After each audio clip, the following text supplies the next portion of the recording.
God, yeah, I hope young people pick up this book and think, wow, I must have read so many things, or I'm going to encounter so many stories in my life where there are things that are missing. There are voices that have been excluded. There are voices that have been marginalized. And I hope it inspires people, you know, who are interested in music and those stories in the music world, but those stories in kind of any area, to think, I'm going to go out and I'm going to find those stories and I'm going to document them in some regard, because these are stories that should be told. That tells the story of factory records in an entirely new light from the perspectives of dozens and dozens of women like Jane and many other amazing women who did work for and around factory records, but whose stories by and large have been entirely excluded from factory narratives to date. So obviously factory records has been kind of entrenched in, you know, music, myth, legend, cultural myth, legend. But so many of those stories really center around the men who formed the label and, you know, are often portrayed as, you know, being wild and crazy, gallivanting around, swanning about, not caring about finances.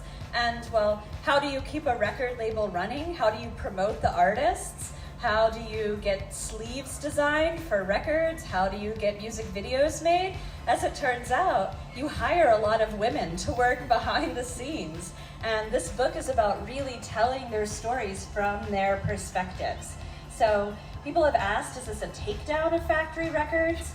No, absolutely not. Were there experiences of sexism that these women, you know, experienced? Yes, absolutely.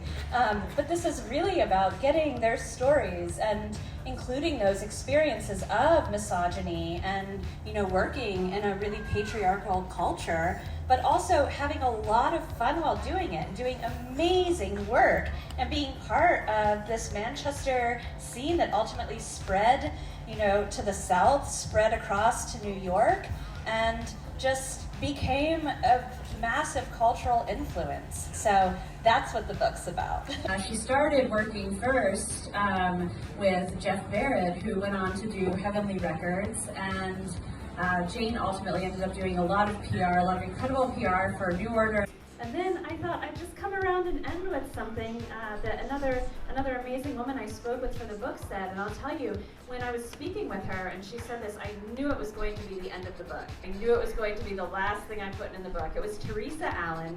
She worked at the Hacienda for a decade, an incredible person, a really hard worker.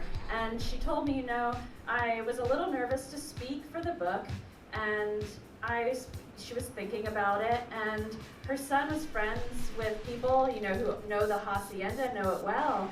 And one of her son's friends said, if your mom worked at the Hacienda, why can't I find her on Google?